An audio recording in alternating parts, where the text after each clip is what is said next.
All right, everyone. So Kevin Nash had this to say. The thing about the Cena situation is, I read something today on a comment somewhere was, the Cena run has an expiration date. That changes everything.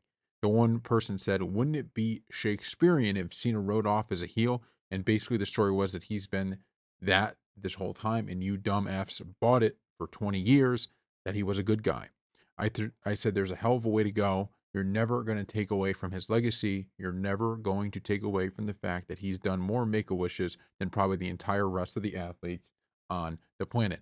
If he wants it, when John comes back, if I'm in charge and John comes to me and he says, I want to do a retirement thing, I don't know if it was pitched. If Paul said, hey, what do you think about a heel turn before you go out the back door? And John says, yeah, as long as we rectify it. When it comes down to it, it can always be a situation where it's that last night and something's going down and it's the old Popeye. It's all I can stand because I can't stand no more. And he comes back to his senses. But people are a lot smarter than they used to be when it comes to wrestling. They're going to want this tied up in a bow if you turn him and he's been effective.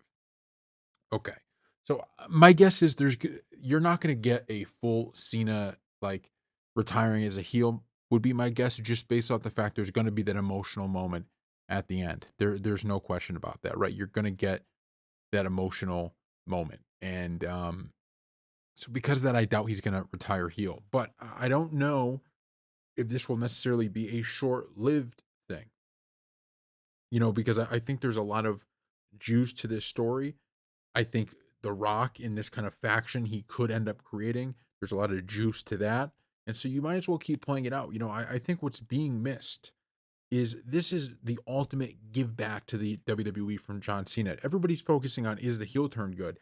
It's about Cody here. Cody is the one that's going to come out looking perfect after this. He is going to look perfect after this because he's just going to be facing kind of like Austin McMahon. Now you have Cody versus Cena, who's allied with the corporate Rock. Now obviously it's not identical, right? I don't think you could ever recreate Austin McMahon, but the idea is he's up against something that's so tough to beat. Kind of like last year with the story, he was up against all these odds and he overcame, and now he's overcoming Cena and The Rock.